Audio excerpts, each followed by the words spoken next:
You should push yourself beyond your limits of tolerance in your 20s to find out where it is. How much can you work? How disciplined can you become?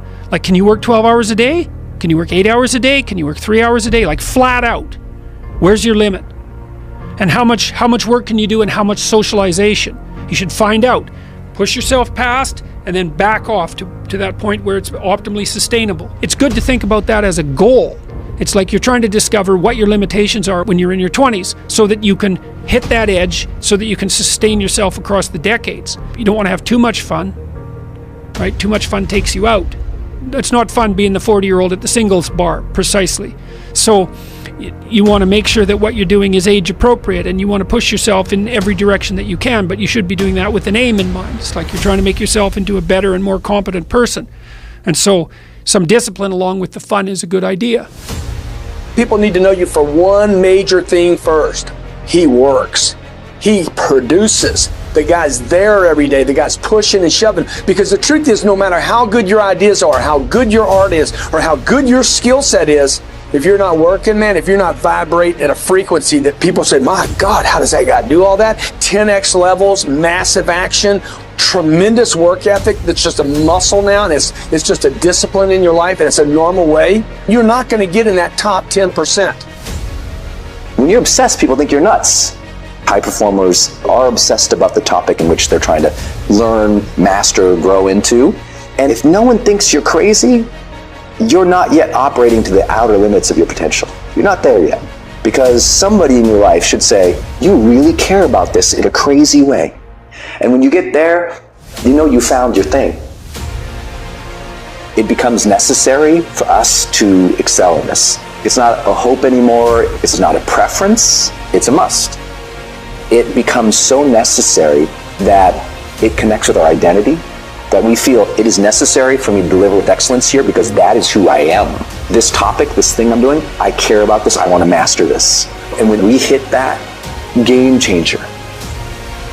Everybody wants to be a champion, but nobody's willing to put in the work that it takes to be a champion. Everybody wants to hold up the trophy and say, man, I did it, but nobody's willing to put in the work that it takes to do it. I love the process. I love the thought of working for what I want. And I firmly believe you're never supposed to wish for it more than you're willing to work for it. I started going to work earlier. I started being the last one to leave there. I started working harder than anybody else. The other guys could not. Why would you work so hard, Les? I've been cheating myself and my family. Wherever you are, whatever you're doing, do it with everything that you have. Develop the habit of giving more than what you're paid for. Develop the habit of setting standards that others will be measured by. Do not go where the path may lead, but go where there's no path and leave a trail. When you say to someone, you're okay because of your position, that's not good enough, because you have to say, well, wait a second, you need a trajectory. And maybe you're okay if you're okay in your position and your trajectory. But, you know, the self-esteem movements and all of that will accept yourself the way you are. It's like, no, because you need a trajectory. And one of the things that I think, one of the reasons that audiences are responding to what I've been saying in my lectures and what I've been writing about is that I don't tell people that they're okay the way they are.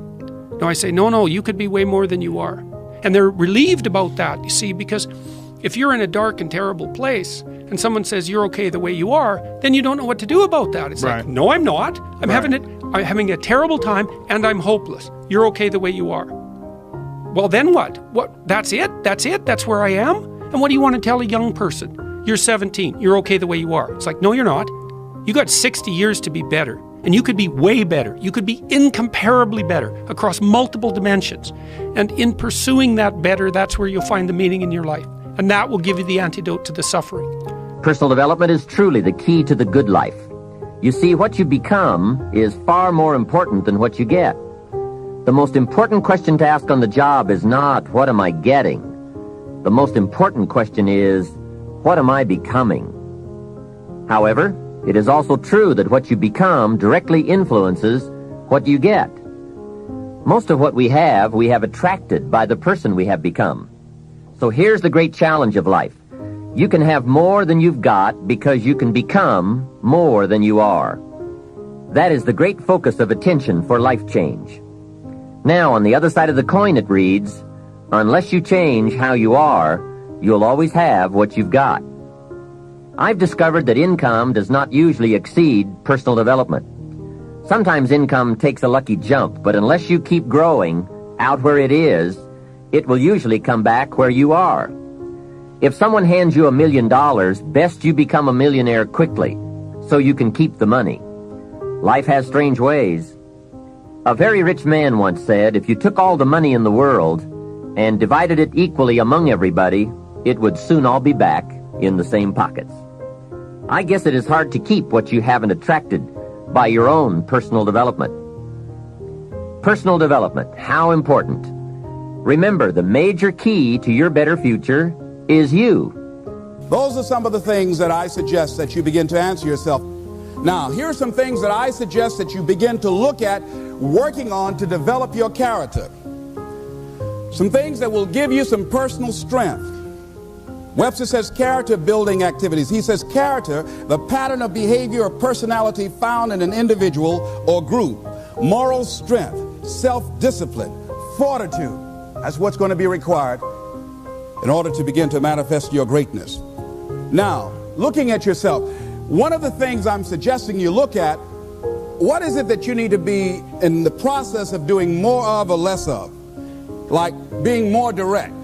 So I used to have a problem of not telling people what I actually thought because I didn't want to hurt anybody's feelings. Saying no without feeling guilty. More focused. So I used to be the jack of all trades and master of none. Used to do a lot of things. One year I decided to do one thing well. I looked at all of my talents and I decided the strongest one, my ability as a speaker, that's the one I'm going to focus on. But I'm capable of doing a lot of other things. But only when I decided to focus that I begin to reap the rewards of my talent. And then after you do that, you can begin to expand and use the other talents that you have. Deciding to keep your word. If you just decide, I'm going to keep my word. If I say something, I'm going to do it regardless. Being more considerate. More trusting. More disciplined. Being less fearful. Being more adventurous. Find something that you can look at your life that you say, hey, I know I've got a problem in this area, being late. I need to take care of that. Procrastinating. I need to deal with that. Not taking care of business, being seriously not serious. Creating an imbalance in my life where I'm spending more time looking at television or having social fun and not spending enough time working on me. See, most people, ladies and gentlemen, spend more time working on their jobs than they'd spend working on themselves. They work harder on their jobs than they work on themselves. And whatever we achieve in life, whatever we create, whatever we're able to manifest comes out of the human mind. Now I want you to think about 5 things that if you had the courage to do them, it will give you a feeling of satisfaction and self-respect. Think of 5 things that if you had the courage to do those things, you would feel a tremendous feeling of satisfaction within and self-respect. Take the time to write those things down, whatever they might be to you. It might be in your personal life. It might be in your friendships, your family relationships. It might be in your business. Look at 5 things that if you had the courage to do those things, that you would do those things. A lot of people say, well, I've been like this all my life. I just can't change. This is the way I am. Dr. Harold Griswold, a psychologist and author of Direct Decision Therapy, said something. He says, when someone says, I can't change, some part of them wants to change, but the payoffs for his present behavior are greater than the payoffs for a changed behavior, or his fear of change is too great. Ladies and gentlemen, it takes courage to live your dreams. It takes courage to manifest your greatness. It takes courage to decide to live, to decide to bring out all of your talents and abilities, to decide to stretch out, to decide to take a chance. It takes courage to be happy, just to be you.